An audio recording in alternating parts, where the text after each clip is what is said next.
Hello అందరికీ. చిక్కుడుకాయ ఫ్రైయే కదా, ఏముంది స్పెషల్ అని అనుకోకండి. నేను చేసే విధంగా చేసి మీ ఇంట్లో వాళ్ళకి పెట్టండి, వాళ్ళు ఒక్క మెతుకు కూడా వదలకుండా మొత్తం తినేస్తారండి. ఈ ఫ్రై ఎలా చేయాలో చూపిస్తాను, చూసేయండి. ముందుగా అర కేజీ లేత చిక్కుళ్ళు తీసి శుభ్రం చేసుకుని ముక్కలుగా చేసుకోవాలండి.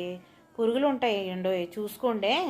ఇప్పుడు 2 సార్లు కడుక్కొని పొయ్యి మీద ఒక గిన్నె పెట్టుకుని దాంట్లో నీళ్లు పోసుకొని అందులో చిక్కుడుకాయ ముక్కలు వేసుకొని ఉప్పు వేసుకుని బాగా కలుపుకొని దాన్ని ఉడకబెట్టుకోవాలండి. అవి ఎంతవరకు ఉడకాలంటే ముక్క ఉడికిపోవాలి, ప్లస్ గింజ కూడా ఉడికిపోవాలండి, అంతవరకు ఉడకబెట్టుకోవాలి.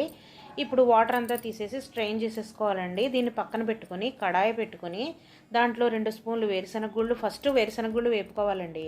అవి తొందరగా వేగవు కాబట్టి ఫస్ట్ వేరుశనగ గుళ్ళు వేపుకొని ఒక అంగుళం కొబ్బరి ముక్క చిన్న ముక్కలుగా కట్ చేసి వేసుకుని ఒక 6 ఎండుమిరపకాయలు తీసుకున్నానండి. ఎండుమిరపకాయలు కూడా వేసేసుకుని ఒక స్పూన్ ధనియాలు, ఒక స్పూన్ జీలకర్ర వేసుకుని బాగా ఫ్రై చేసేసుకోవాలండి. ఆయిల్ వేయకుండా ఫ్రై చేయాలన్నమాట. ఫ్రై చేసేసిన దాన్ని మనం ఏం చేద్దామంటే తీసేసి ఓ పక్కన పెట్టుకుందామండి. చల్లారే వరకు పక్కన పెట్టుకోవాలి. చల్లారాక అప్పుడు మిక్సీ జార్లో వేసుకుని కొన్ని వెల్లుల్లిపాయ వేసుకుని ఇలాగా బరకగా పట్టి పెట్టుకోవాలన్నమాట పక్కన. ఇప్పుడు గ్యాస్ వెలిగించుకుని కడాయి పెట్టుకుని దాంట్లో జీలకర్ర ఆవాలు వేసేసి తర్వాత కొంచెం మినపప్పు కొంచెం శనగపప్పు కూడా వేసి అవి ఫ్రై అయిన తర్వాత ఇప్పుడు మనం ఉల్లిపాయ ముక్కలు వేసుకుందాం. ఒక ఉల్లిపాయ తీసుకున్నానండి, చిన్న ముక్కలుగా కట్ చేసుకున్నాను, అది వేసుకున్నాను. ఇప్పుడు ఉల్లిపాయ ముక్కలు ఫ్రై అయ్యే వరకు బాగా ఫ్రై చేసుకుని ఆ తర్వాత మనం ఎండుమిరపకాయలు కరివేపాకు వేసేసుకుని అది కూడా వేగిన తర్వాత చిక్కుడుకాయ ముక్కలు వేసేసుకోవాలండి.